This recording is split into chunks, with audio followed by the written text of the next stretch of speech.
Soalan direct kan? Ya. Okay, so hari ni kita akan proceed dengan part 2 bagi chapter 1. Okay, sekejap. Kita start.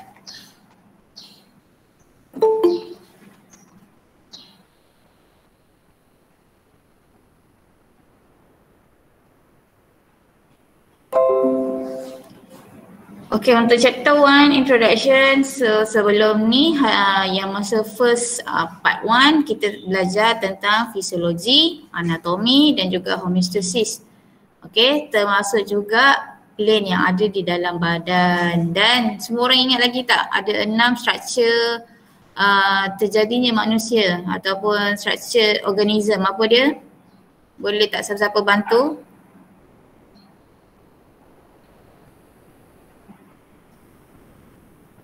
Satu, chemical level.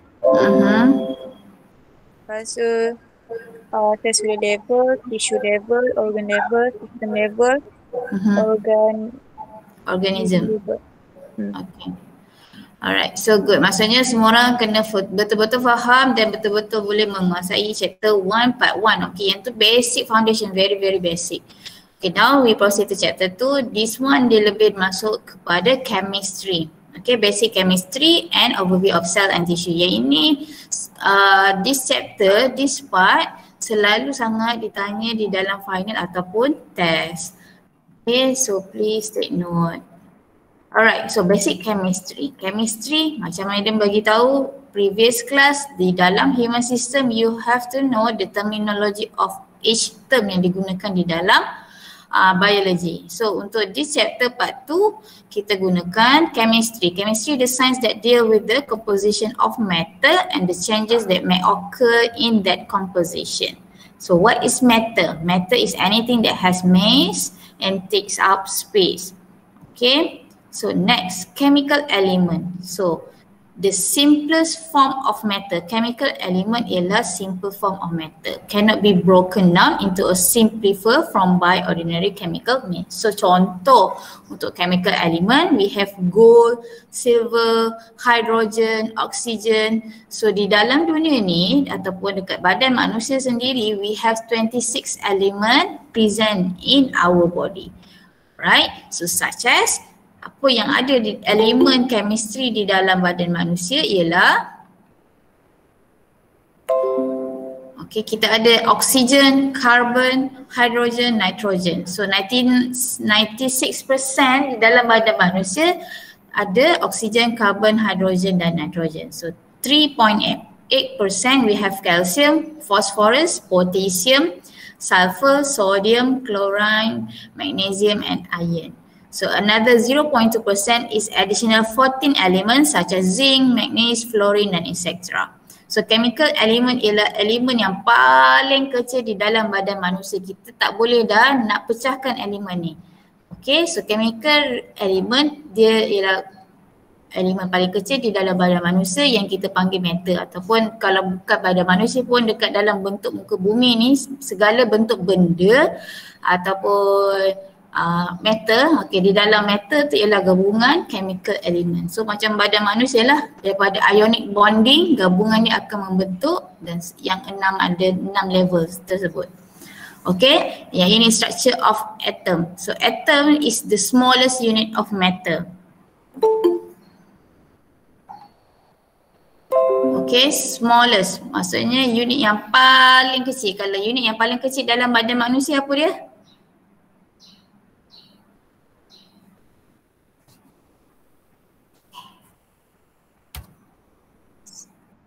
Chemical. Okay, kalau yang untuk dalam chemical ionic atom ialah smallest unit of matter. Ada 3 types of subatomic particle. We have proton, neutron and electron. Kalau you tengok dekat sini pun proton, neutron dan electron. So Madam rasa semua orang boleh dapat imagine ion-ion ataupun charge yang dibawa oleh setiap subatomik ni. Okay, kalau kita test sikit, proton dia membawa charge apa? Positif. Alright, so P stand for positive. Proton membawa charge positif. Neutron ialah neutral. Elektron E ini bermaksud negative charge. So the dense center of core and atom kita panggil nucleus. So dalam sel kita pun kita ada nucleus. Okay, dalam atom pun kita panggil benda yang sama, nucleus.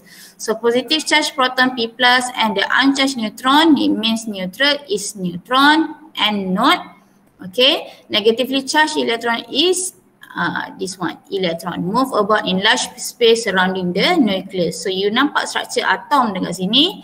Kalau you tak ambil science student pun, even though you are not a science student, you belajar science student, science biasa tu pun, you ada belajar tentang atom. So make sure you tahu di dalam composition atom, we have neutron, nucleus, proton dan electron. Yang ni ialah benda asas, basics unit di dalam atom. Okay. So, electron shell. Specific group of electron are most likely to move about within certain region around the nucleus. So semua orang pernah tak belajar perpindahan elektron kepada dari satu atom ke atom yang lain? Pernah tak belajar? Pernah. Pernah.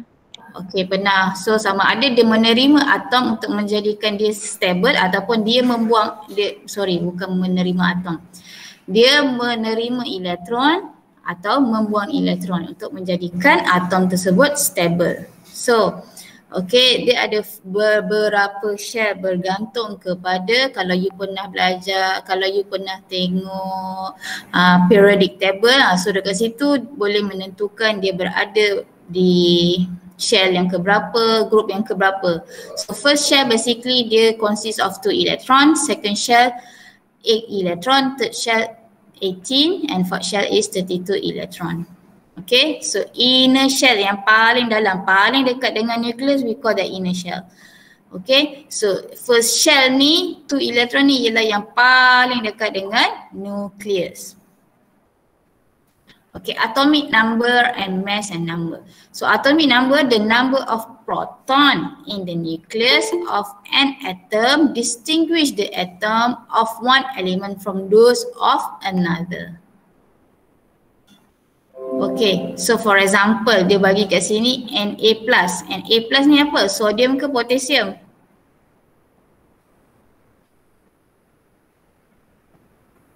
Okay, sodium dia ada, kalau you tengok dekat periodic table, dia ada 23. Na+, charge dia membawa charge positif 23 dengan 11. So yang berada di atas ialah mass number, yang berada di bawah ialah atomic number.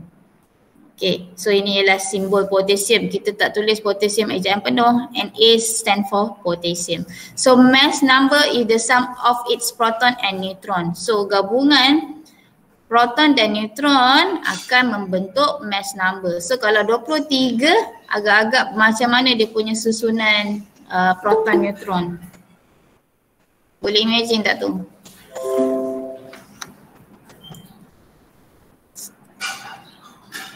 So nanti kita tengok details untuk slide seterusnya. Then isotope is atom of an element that have different number of neutron and therefore different mass number. Okay, so dalam kita punya atomic level ataupun chemical level ni, kita ada a few bonds di antara elektron. Okay, the first one we have a chemical bond. Chemical bond, the forces that hold together the atom of a molecule or a compound. The likelihood that an atom will form a chemical bond with another atom depends on the number of electron in the valence shells. Okay, valence shell ni yang dekat luar sekali, yang paling last sekali. Then we have octet rule. 2 or more atom can interact in ways that produce the chemical. One atom is more likely to interact with another atom if doing so will leave the both 8 valence electron. So yang ini maksudnya chemical bond ni, okay, chemical bond ialah yang melibatkan ion-ion sodium potasium yang melibatkan charge. Okay, dia melibatkan ada charge positif dan negatif. Dia bergantung kepada elektron yang berada di petala yang paling luar. Okay, so ni kita tengok chemical bonds, we have ionic bond, covalent bond and hydrogen bond. So 3 bond ni kena ingat, ionic, covalent and hydrogen. So we move to first bond, ionic bond. Ionic bond, electron are completely transfer from one atom to another. Kalau dia ialah ikatan ionik, bermaksud elektron dia akan dipindahkan, dipindahkan daripada satu atom ke atom yang lain. Okay, for example kita tengok dekat sini, tak clear pula gambar ni.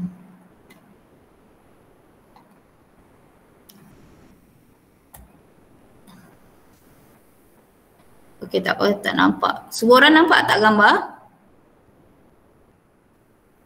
Nampak. Nampak. Okay. Kalau Tok Minun tak clear. So sini kita ada NaCl, lithium chloride. Alright. So NaCl, kalau you perasan dekat kita tengok dekat dia punya mass number dengan atomic number yang previous slide 2311 kan. Na lepas tu dia membawa charge positif. Maksudnya dia hanya ada satu elektron di outer shell yang tak stable. Jadi apa yang sodium ni akan buat? Dia akan release, dia akan transfer satu elektron kepada another atom to make this atom of sodium ni berada dalam keadaan yang stable. Kalau dia ada satu je dekat luar ni, maksudnya dia tak stable lah. Yang stable mesti ada 2, 8, 18, 32 yang macam kita dah mention sebelum ni. So kalau sodium Na kat luar ada satu, dia jadi tak stable. So dia kena nak jadikan stable, dia kena transfer to another atom. Jadi dia akan buang. Bila buang dia membawa charge plus 1. Okay, sebab tu kalau you tengok dekat dia punya formula jadi Na plus. Okay, dan chloride ini tadi, okay, atom-atom chloride, kalau you kira dia punya outer shell dia ada 1, 2, 3, 4, 5, 6, 7. Dia ada 7 elektron, which is yang ini pun tak stable. Jadi nak bagi dia stable, dia kena terima satu. So sebab itu dia menerima satu elektron daripada Na. Dia terima satu, dia akan jadi stable, jadi 8 elektron. Disebabkan dia menerima satu, so dia akan membawa formula negative 1. Kalau dia buang, positif. Kalau dia terima, dia jadi negatif. Okay. So basically, kenapa kita tak buang? Mungkin ada soalan, madam, why do we need to transfer the outer electron from the sodium? Kenapa bukan daripada klorin ni tadi? Sedangkan klorin pun tak stable, dia ada 7. So ada beberapa antara perbezaan sodium and klorin ni, kenapa kita tak buang 7 instead of kita terima 1? Okay. 7 banyak prosedur kan, maksudnya you kena release 7 elektron, which is lambat. Daripada nak buang 7, baik you terima 1. So macam untuk sodium, daripada kita nak terima 7, baik dia release je 1. Okay, so you nampak tak dia punya related di antara plus 1 and negative 1. Okay, yang ini yang kita panggil ionic bond. So the oppositely charged ion are attract to each other by electrostatic force, which are the basis of ionic bond. Ionic bond from between metals and non-metals. So pastikan dia punya karakteristik di mana berlakunya ionic bond only happen if there is metal and non-metals. For this case, which one is metal, which one is non-metal? Sodium metal atau klorin yang metal?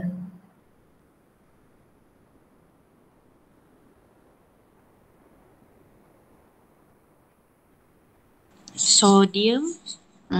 Okay. So sodium is metal, non-metal is chlorine. Jadinya we have sodium NaCl. Okay, kalau ada karakteristik dua benda ni, so you dah boleh imagine. So this kind of bond is ionic.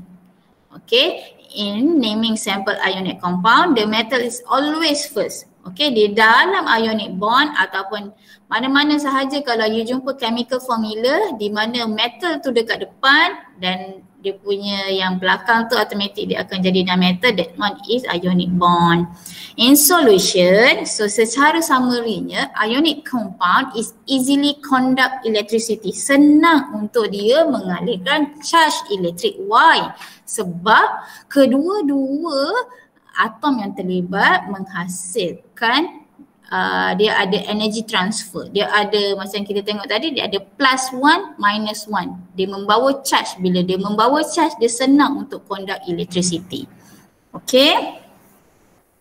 Boleh faham? Boleh. Boleh. Okay, Alhamdulillah. So next kita pergi kepada covalent. Okay? Covalent bond. Covalent bond ni karakteristik dia yang you kena ingat. Kedua-dua atom tadi mestilah terdiri daripada non-metal. Okay, kedua-dua benda ni mesti non-metal. Jadi apa itu covalent bond? Covalent bond ni dia share dia punya atomic, dia share dia punya outer electron. Okay, covalent bonding occurs when two elements share electron. Ada dua atom, dua elemen, dia share dia punya elektron untuk membentuk atom yang stable. So covalent bonding occurs because the atom in the compound have a similar tendency for electron. Because both are non-metal, will want to gain electron, the element involved will share electron in an effort to fill their valence shell. So for example dekat sini kita tengok, okay, first atom yang pertama kita kira yang tengah yang berwarna biru ini dia punya nucleus, dan we tengok ada berapa elektron di outer layer dia. 1, 2, 3, 4, 5, 6. Dia ada 7. Supposedly this atom dia ada 7, cuma you tak nampak pun dia punya elektron berada betul-betul pada shell. Okay, next sebelah dia pula atom yang kedua, nucleus, and this one 1, 2, 3, 4, 5, 6, 7. Jadi kedua-dua elemen ini mempunyai outer elektron 7. So how dia nak stabilize? Yang ada di kelilingnya hanyalah elemen dari sejenis yang sama, iaitu non-metal. Apa yang mereka boleh buat ialah dia share elektron di antara first atomic dan antara first atom dan kedua atom. Cara untuk destabilizekan ialah dia share je outer elektron. Bila dia share, you akan nampak berbentuk, okay, elektron yang dia share berada betul-betul dekat tengah. Dia tak letak atas, betul-betul atas dia punya shell. So bila dia share dia punya elektron, itu yang kita panggil covalent. Dia tidak membawa any charge lah. Bukan dia tak bawa charge, tapi dia tidak strong seperti ionic bond. Ionic bond, siapa ni? Alright. Okay, tu faham tak yang tu? Faham. Okay. Alright. So boleh jadi juga, okay, some atom can share multiple pair of electron. Kalau contoh yang sebelah ni dia ada 6, sebelah ada 6, so dia kekurangan lagi, dia kekurangan lagi berapa atom? 2 atom untuk stabilize, jadi dia boleh share lah. So single covalent bond, double covalent bond, triple covalent bond exist in this type of bond. Okay, dia betul-betul wujud. Maksudnya dia boleh share antara 2 atom, dia juga boleh share di antara 3 atom, ataupun dia juga boleh share di antara triple. Okay, 2, single, double and triple. Okay, this one is hydrogen bond. So hydrogen bond is type of force that exists between two partial electric charge of opposite polarity. Okay, yang ini hydrogen bond ni lebih kepada kita fokus kepada force ataupun daya yang wujud di antara dua partial electric charge, di antara dua bahagian charge elektrik, positif dan negatif, sama ada dia tertarik ataupun dia tertolak. Okay, kita lebih fokus hydrogen bond ni ialah daya dia. The hydrogen bond is much weaker than both ionic bond and the covalent bond. Dia weaker maksudnya untuk setengah keadaan dia senang je untuk dileraikan. Tapi kalau untuk ionic dan covalent, dia take time untuk proses peleraian. As the name of hydrogen bond implies, one part of the bond involve a hydrogen atom. Okay, so macam ni hydrogen bonding between water molecule. Kalau you ingat formula, chemical formula untuk air ialah H2O, hydrogen dan oksigen. So dia combine kedua formula tu. Dia combine di antara hidrogen dan juga oksigen. Bila dia ada combination itu, dia lebih kepada electrical force yang wujud. So itu kita panggil hydrogen bond. Okay. So now kita akan proceed untuk tisu. Bila you dah tahu dalam badan manusia terdiri daripada unit atom yang paling kecil, itu atom yang paling kecil, dan seterusnya daripada atom tu you kenal ada 3 jenis ikatan, iaitu ionic yang di antara metal dan non-metal. Yang kedua kita ada covalent bond, ikatan covalent di antara non-metal dan non-metal. Lastly we have hydrogen bond yang lebih kepada electrical force between the opposite polarity of electrical charge. So bila ada atom dia akan membentuk sel. So apa yang ada di dalam sel? Okay, ini sel, bentuk sel. So pastikan semua orang boleh melukis secara free. Maksudnya you tak payahlah hafal sebiji sejebon macam gambar yang madam share ni. Maksudnya at least you boleh lukis satu bulatan yang mengandungi plasma membran, cytoplasm yang terdiri daripada nukleus, mitochondria, ribosome, endoplasmic reticulum. So ini maksudnya yang semua orang kena tahulah. Bentuk boleh tak, it's not exactly like this, but ada rupa tu kira accepted lah. Okay, so you kena make sure the cell that you are sketch or you draw must be contained of these elements. Start daripada plasma membrane until cilia. Okay, so overview of cells. During development, cell becomes specialized in size, shape, characteristic and function, so that there are large variety of cell in body. Jadinya sel ini dekat dalam badan ada banyak sangat jenis sel. Antaranya yang ni medium share sel yang normal, yang biasa. Kita ada sel darah merah, sel darah putih, we have what else, hemoglobin dan sebagainya. Okay, itu ialah jenis-jenis sel. Jadi jenis-jenis sel ini dia ada dia punya specific function, specific shape, specific karakteristik. So dia bergantung bentuk dengan bentuk sel tersebut. So not all component discussed here are present in every type cell, but each component is present in some cell and has a particular function. Okay, yang ini membran plasma. So structure untuk membran plasma, this one is too detailed lah. But this one is for your additional knowledge. Structure dia mestilah bilayer phospholipid. Yang ni nanti you belajar lah, ataupun sebelum ni pernah dengar. Phospholipid ni ialah elemen kecil protein. Okay, and protein molecule. Function, okay, function untuk setiap elemen di dalam sel semua orang kena ingat. Okay, nanti dia akan test lah. So, contoh soalan macam dalam tutorial kan, dia ada tanya. Okay, describe each function for, okay, 1, plasma membrane. 2, ribosome. 3, cytoplasm. So, make sure you kena tahu semua function of cell.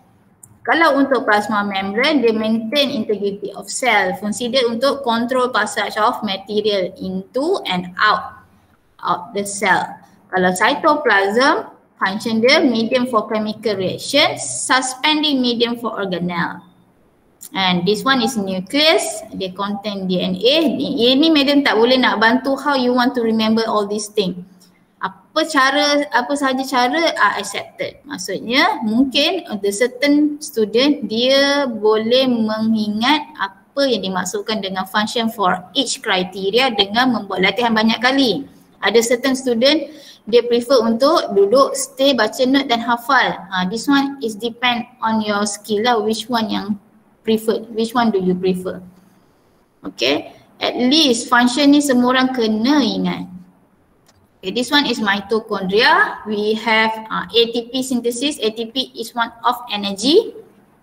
Okay, ribosome. This one is protein synthesis. Ribosome berlakunya sintesis protein. Kalau you ingat dekat plasma membrane tadi dia ada phospholipid. Okay, this one is endoplasmic reticulum. And we have Golgi apparatus. package product of secretion from lysosome. Okay.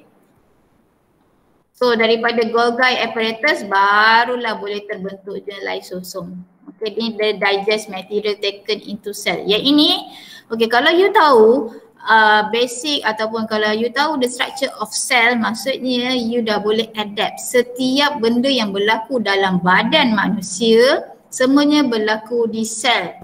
Kalau you tengok iklan dekat TV macam mana sekalipun, dia ada tunjuk bagaimana virus tu merebak dalam badan. Contoh virus merebak dalam badan, dia ada tunjuklah ada dot-dot hijau dekat dalam darah dan sebagainya. Okey, proses berlakunya reaction di antara internal punya virus dengan antibody you, yang itu yang berlaku dekat dalam sel. Kalau tak ada sel, tak adalah interaction tu. Okey, sel ni ialah komponen paling penting dalam badan, sebab kalau tak ada sel, manusia ni tak wujud. So manusia ni terdiri daripada sejumlah sel-sel yang membentuk yang 6 level masa part 1. So we have cytoskeleton, centrioles, cilia. Okay, ni last lah, cilia. Cilia ni dia berbentuk seperti semua orang pernah tengok tak bentuk ni? Seperti tapak kasut. Tak pernah, tapi bolehlah tengok kat sini. Okay, flagella. So itu sahaja untuk structure cell. Make sure semua orang boleh ingat, boleh label, boleh describe dia punya function. Okay, next we have body tissue. Okay, ingat kan dekat level, first level ialah cell. Lepas tu a group cell akan membentuk tissue. Okay, so tissue tu dekat mana ada tissue dalam badan? Dekat sini. Smooth muscle tissue, dekat stomach you ada tissue. Okay, dia ada columnar epithelium, dekat dalam blood ada, dekat nerves tissue ada, loose connective tissue dan sebagainya. Yang ni kebanyakan tissue you boleh jumpa dekat you punya otot, okay, kulit dan sebagainya. Okay, type of tissue. So yang ni pun kena ingat, there is 4 type of tissue: connective tissue, epithelial, muscle and nervous tissue. So kena ingat 4 benda ni. Dan juga description of each tissue. Epithelial tissue are widespread throughout the body. They perform a variety of function that include protection. Okay, epithelial ni dia sangat-sangat perform dari segi protection, secretion, absorption, excretion, filtration, diffusion and sensory reception. Okay, so you ingatlah kalau let's say ada question tanya what is the main purpose of epithelial tissue, so ini ialah jawapan dia. Okay, this one is a punya sketch of tissue, tak perlu ingat. Okay. Okay, next we have connective tissue. So connective tissue bind structure together, form a framework and support for organ and the body walls, store fat dan sebagainya lah. Okay, dekat connective tissue ni dia lebih kepada kalau you ada organ, contoh organ ialah contoh jantung. So jantung dia tak boleh berada, dia tak ada seketul macam tu, dia akan diselaputi oleh connective tissue yang membantu dia untuk simpan lemak, untuk transport substances tu such as apa? Transport substances. Okay, kalau jantung you tahu jantung dia fungsi dia untuk pump darah ke seluruh badan. Okay, jadi dia ada perbezaan substances lah, darah beroksigen dan tiada oksigen. So dekat sini dia akan melalui connective tissue. Okay, dan connective tissue juga berperanan untuk protect against disease. So jaranglah kita dapat you lahir-lahir kecil terus ada penyakit jantung, jarang. Nisbah dia satu antara berapa ribu manusia sahaja yang dilahirkan dah ada penyakit jantung. Okay, and also this connective tissue help to repair tissue damage. Alright, so connective tissue they also elastic fiber. Alright, the 3 most common are fibroblast, macrophage and mast cell.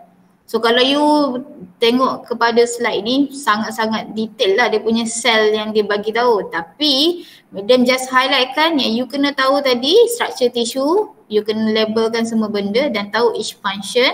daripada plasma membrane sampai ke cilia, and also you have to know type of tissue yang ada dalam badan.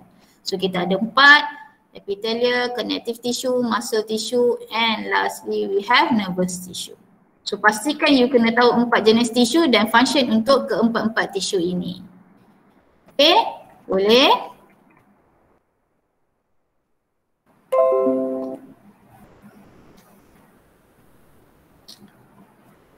Boleh ke? Sangat boleh? Boleh. Okay, you no worries, madam akan guide during macam let's say contoh kita ada test 1. So madam akan guide lah apa yang suppose you need to know very detail ataupun just in surface. Okay, based on previous slide, apa yang madam highlight yang itu saja yang you fokuskan. Okay, madam highlight tentang tissue dan madam juga highlight tentang the structure of cell. So pastikan you kena kenal dua benda tu. Okay, boleh tak siapa-siapa share screen dekat madam tutorial yang dah buat.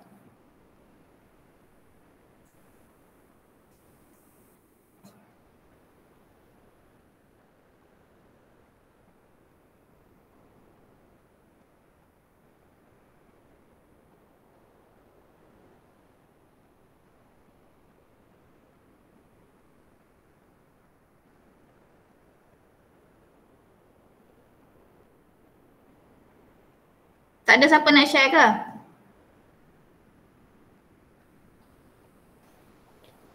Madam, saya print. Print, lepas tu you tak ada soft copy Kejap.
Madam, saya share ya. Okay.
Dah share ke tu? Belum lagi kan?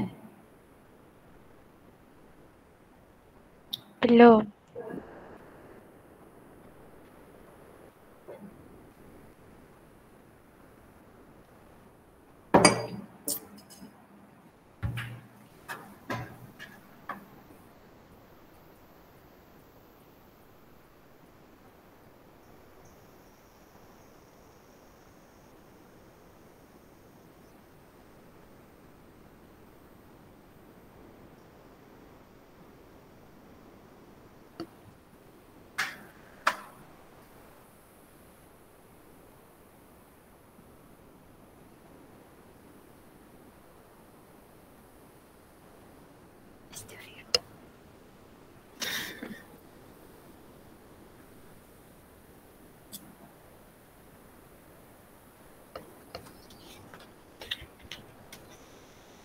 Okey, besarkan sikit.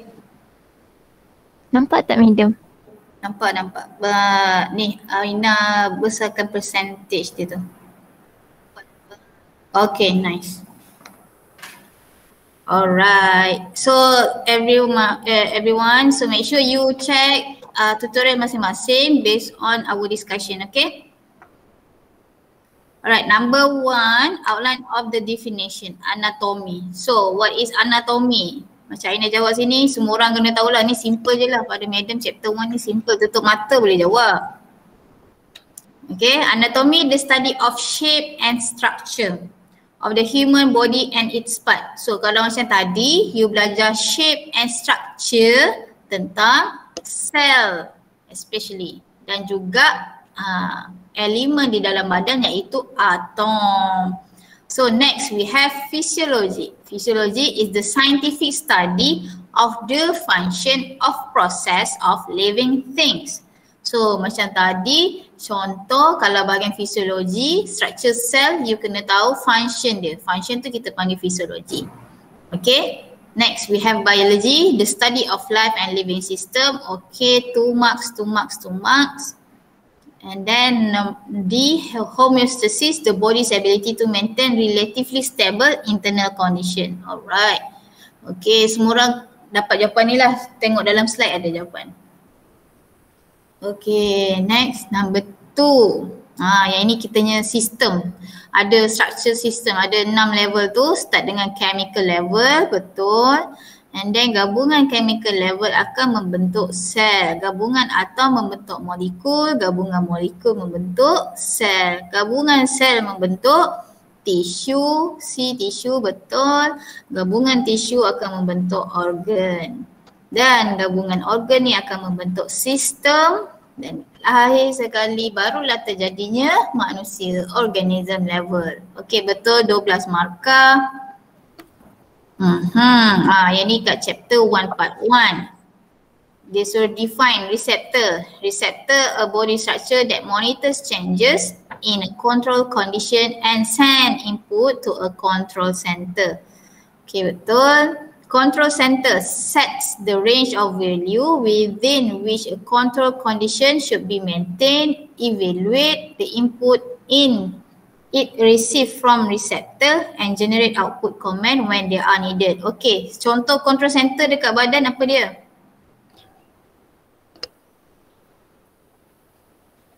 What is our control center in human? Brain. Alright. Okay, good. Number 3, effector. Body structure that receive output from the control center and produce a response or effect that changes the control condition. So, which part are effector dekat dalam human body kita? Muscle. Okay, muscle tissue. Alright, next. Betul, 1, 2, 3, betul. Feedback, we have 2 type of feedback. Positive feedback and negative feedback. The effect, okay, positive feedback, the effect may cause by action stimulate the action even more. Okay. A process in which the body sense a change that at the end activate mechanism that accelerate or increase that change. Soalan 4 dia suruh you buat definition. Compare. So effect cause, so kalau negative, mechanism by which the body maintain condition within particular limit. Okay, betul. A process which the body sense, yang negative, the body will do this by opposing a change that deviate from the normal. Alright. Okay, betul. Lagi? Dah, tu je. Itu je, nombor 5 saya tak reti buat. Nombor 5 soalan dia apa? Boleh Madam tengok tak?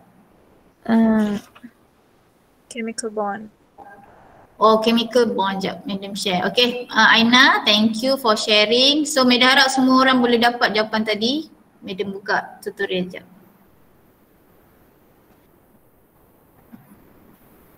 Madam share kat mana? Madam share. Save kat mana pun tak ingat lah. Tutorial. Oh, ada.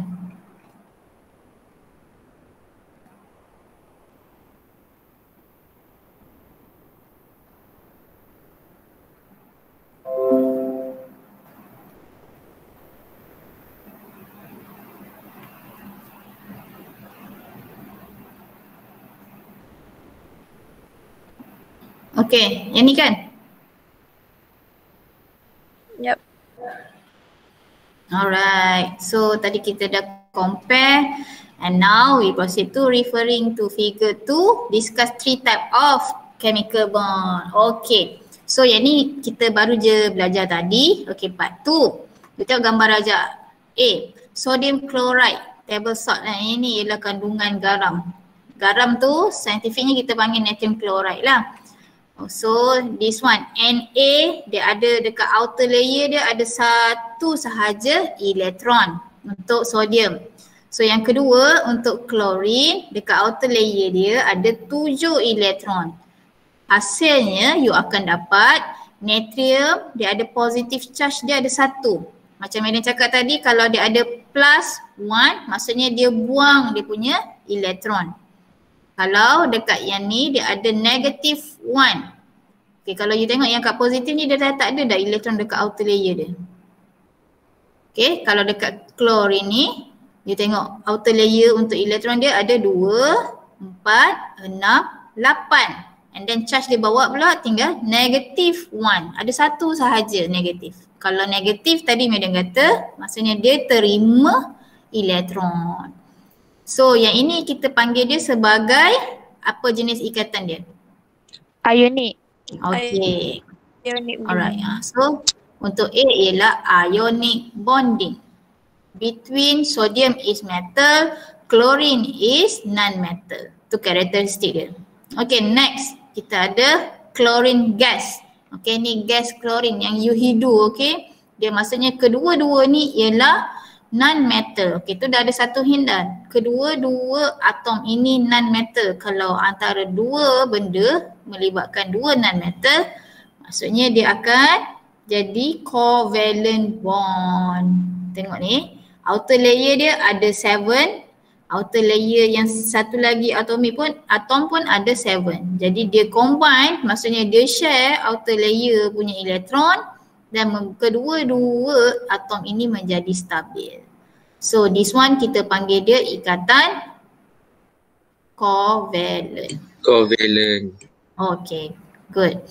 So next we have water molecule. Alright, water molecule kalau chemical formula dia kita ada H2O. Hydrogen. Sekejap.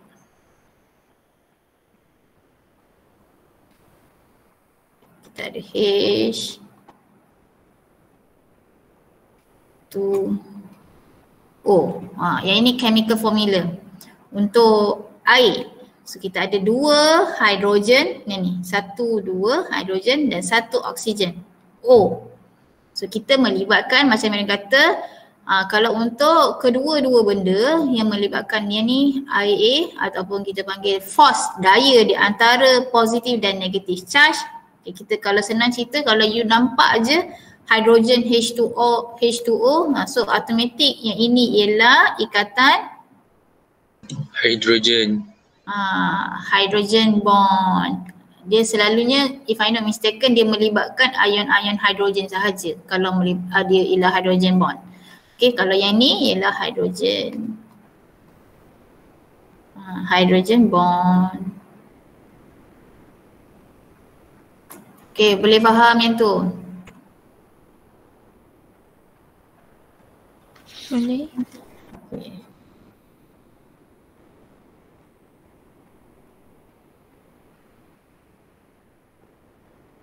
Okay, next. Yang ni sketch and label structure of cell complete with these organelle. So macam ni soalan tutorial, dia suruh you lukis sel yang mengandungi ada ke semua benda ni. Jadi kalau let's say you lukis organelle tu ataupun you lukis sel bentuk dia macam ni je. You lukis bentuk macam ni. Kalau sedangkan dekat dalam lecture, dalam slide bentuk dia adalah sikit shape macam ni kan. So tak kisah macam mana pun you lukis, dia masih lagi diterima. Okay, kita dah ada sel. Bentuk sel dia macam ni. And then plasma membrane dekat mana?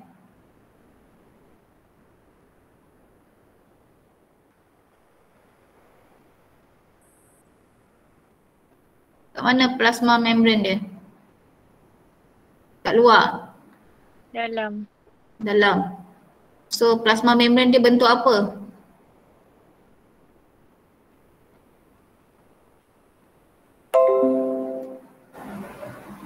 Oh, madam dah tutup tadi.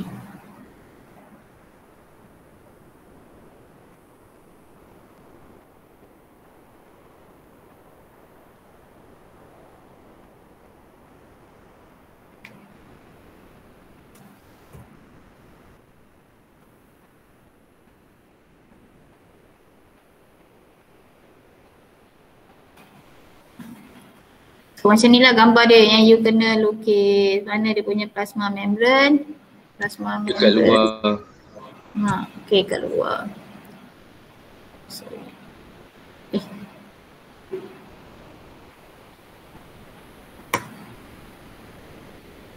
So you akan lukis Allah.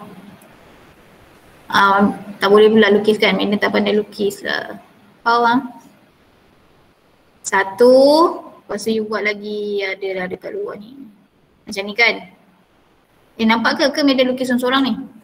Nampak. Okay. Nampak. So yang ini ialah plasma membrane. Okay, satu lagi kita ada B, cytoplasm. Cytoplasm kat mana?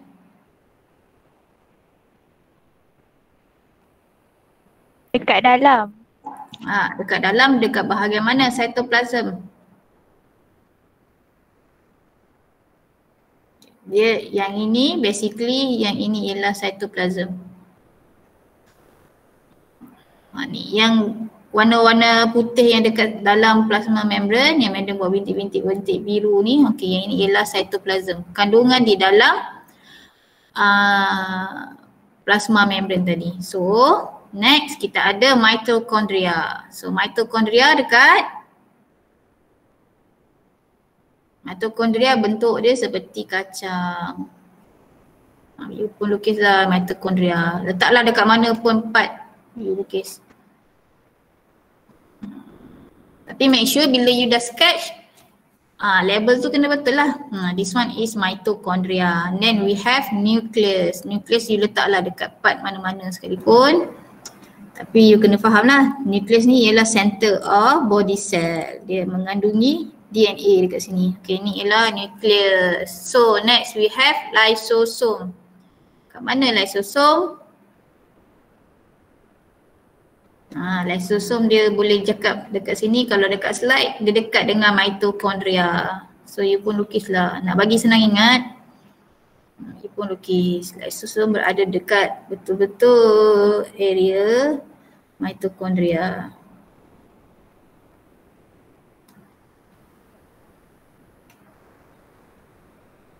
Okay. Jadi itu ialah lysosome. Then we have endoplasmic reticulum. Endoplasmic reticulum kalau tak salah madam dia berbentuk seperti you punya usus ataupun perut. Sekejap. Mana endoplasmic reticulum?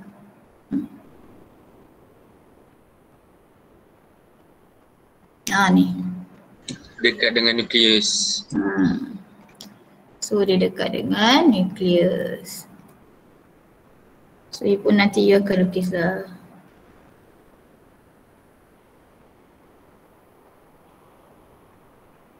Allah, lebih kurang.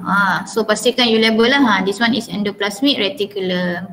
Then we have Golgi apparatus. So Golgi apparatus dekat di bawah nukleus. Okay.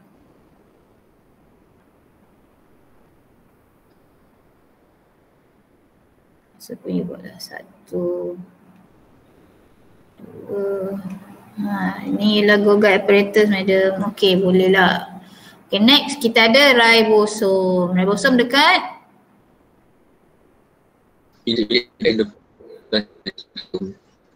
so dia bintik-bintik dekat di antara you punya mitochondria, reticulum ni tadi. So bolehlah pick yang ni mana-mana, you pun buat dot. So ini ialah ribosom. So kalau you dah tahu lukis, sepatutnya tadi kita dah tahulah dia punya function. So you lukis macam ni je, tak sama pun macam dia punya slide. Okay lah, as long as you boleh lukis, you boleh label. So maksudnya you faham bentuk structure, anatomi dia, itu baru anatomi. Ni anatomi sel consider done. Okay, kita tak nak you jadi seorang peniru dan penghafal yang berjaya. At least you tahu macam mana nak apply, dekat mana basic tempat plasma membrane sampai ribosom tu. Madam rasa kalau you dah boleh buat gambar macam ni, kira okay. Maksudnya you faham. Then soalan yang seterusnya, describe a function for each following organelle. So yang ni siapa yang dah buat nombor 7?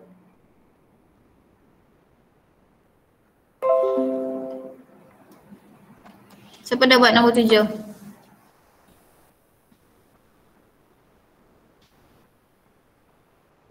Semua tak buat lagi? Belum buat. Okay, jom kita bincang lah. Aigo.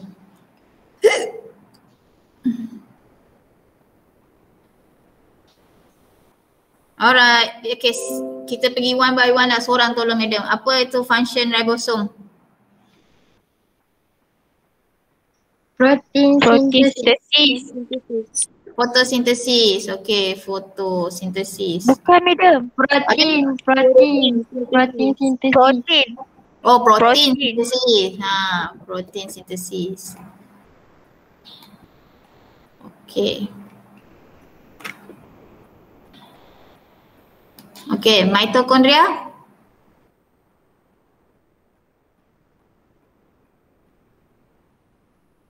Convert energy from nutrient. Okay, convert energy to From. ni convert energy.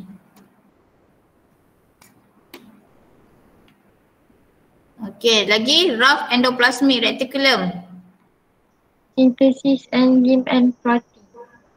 Increase. Synthesis.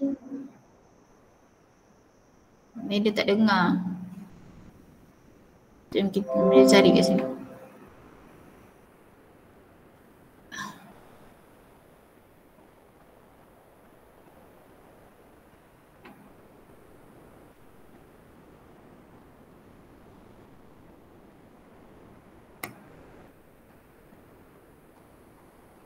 Apa soalan ni tadi?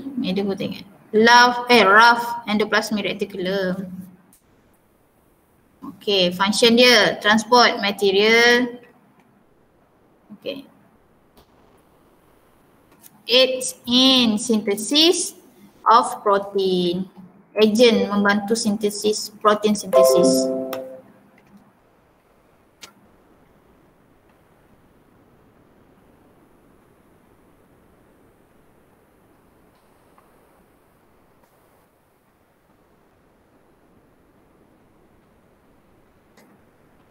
Okay, smooth endoplasmic reticulum.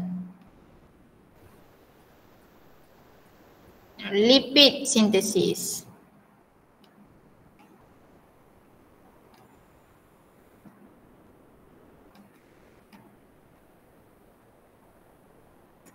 Okay.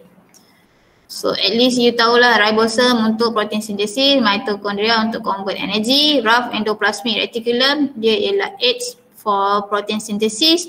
Kalau smooth endoplasmic reticulum for lipid synthesis. Okay, ni tisu.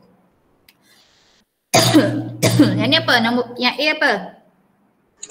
Connective tissue. Alright, connective tissue. B, Epithelial. Epithelial tissue. epithelial tissue. C, Muscle tissue. okay, muscle. D, Nervous. Nervous tissue. alright, nervous tissue. So list 3 type of muscle tissue and area that can be found in human body. 3 types of muscle tissue yang boleh dijumpa di dalam badan manusia. So kita pergi kepada tissue.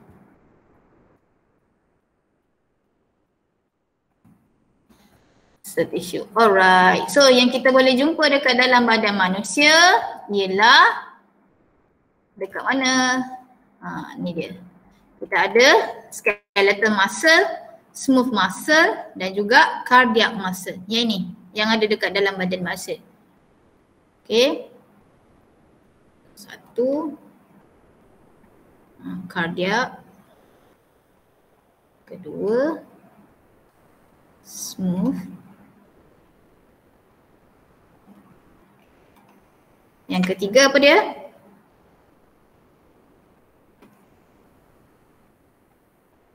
Skeletal. Skeletal ni apa?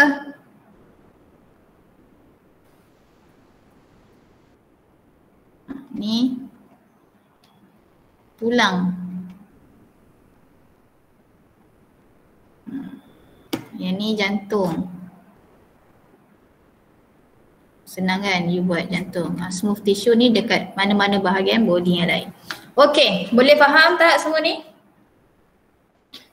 Madam. Ya saya. Tulang tisu kat mana? Tisu tulang. Tisu ni, okay dia kata skeletal ni, okay tisu tu berada di kawasan-kawasan tulang, berada di kawasan-kawasan jantung, berada di kawasan-kawasan dekat smooth area. So kalau dekat kita tisu tak ada tulang tapi dekat tulang ada tisu. Right? Kejap. Mana tadi? Okay. Tisu, okay kalau Madam dah stop sharing pula. Okay. So skeletal muscle tissue in the meat of animal and constitute about 40% of individual body weight. Alright. So kalau kita tengok tulang ialah kalau you pergi x-ray kan radiologi kan. Kalau you pergi x-ray yang mobile x-ray, maksudnya x-ray yang biasa nanti yang keluar kalau you nak masuk tu masuk KKTM ada buat chest x-ray, betul tak? Ada. Ada. Ya, lepas tu you dapat dekat you punya filem tu ialah gambar you punya tulang rusuk, betul? Betul. Tulang rusuk warna apa?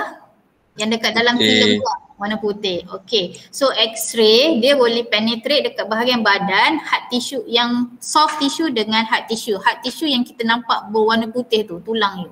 So tulang ni dia ialah tissue tetapi tissue keras.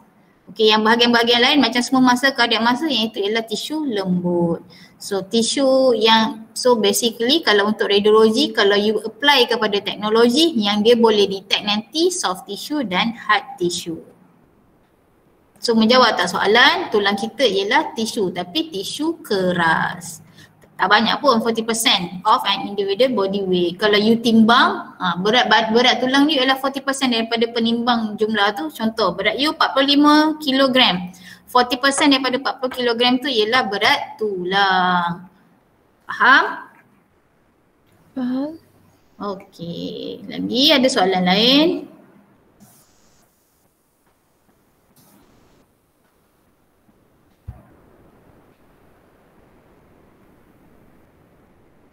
Tak ada soalan?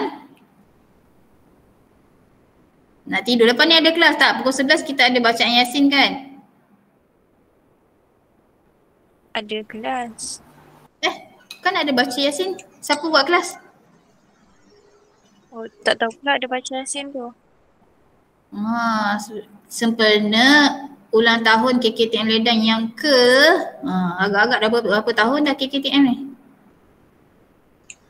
11. Ke 10? 11. 11. ingat. Tak ingat. Jadi kita di KKTM Ledang sekarang ada program pukul 11 nanti kita baca Yasin beramai-ramai. So madam tak sure lah, sepatutnya semua warga KKTM Ledang yang berada di luar dan di dalam wajib membaca Yasin. So tak apa, nanti set lagi after we ended our class. Oh, make sure semua orang dah check in attendance. Dah check in ke attendance hari ni? Belum. Belum. Okay, siapa yang dah check in, Alhamdulillah. Yang belum check in boleh check in attendance. So after class nanti madam share untuk chapter 2 pula. Yang tu dia dah masuk detail. So semua orang kena bersedia lah. Kita dah tadi chapter 1 introduction. So you dah tahu dah pasal badan, manusia ni terhasil daripada mana. Okay, next bila start chapter 2 dan seterusnya, you dah masuk dah dalam badan dah. You dah tak ada dekat luar dah. You dah tak boleh keluar daripada badan manusia. So you sekarang pastikan you betul-betul dah ada dalam roh dah masuk dalam badan. Okay, clear? Kalau ada masalah jangan malu-malu, tanya je madam dalam group tu. Kalau madam tak reply on the spot, soon or later madam pasti akan reply. Okay, so make sure sekarang ni madam nak minta tolong semua orang yang ada depan madam on camera, madam nak ambil gambar untuk attendance secara virtual selain daripada yang you check in dekat dalam Google Form.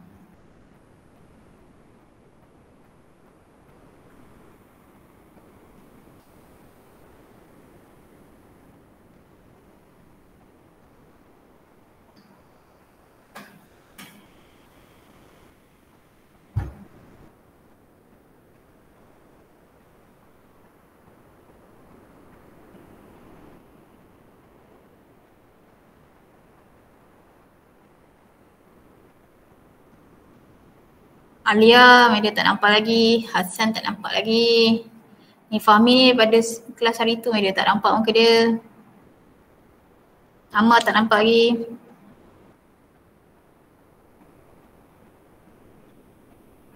Nampak tak? Tak nampak. Madam nampak gelap je. Tak lah, kamera ni tak tahu kenapa. Okay, tak apa. Emosi tau. Okay, Amma mana? Amma tak nampak pun. Madam tak nampak gambar. Buka lah. Fahmi biar je hitam macam tu. Yang Amma tu madam tak nampak langsung. Madam just nampak you punya profile picture je. Buka lah. Hassan tak ada. Ada medium. Gambar tak ada. Muka tak ada. Oh, ada dua. Okay, now I know. Okay, smile. 1, 2, 3. Alright. So class, thank you for today. Kita jumpa hari Rabu insyaAllah. Thank you semua. Assalamualaikum. Thank you, madam. Thank you, madam. Bye. Dadah. Gimana dia? Bye.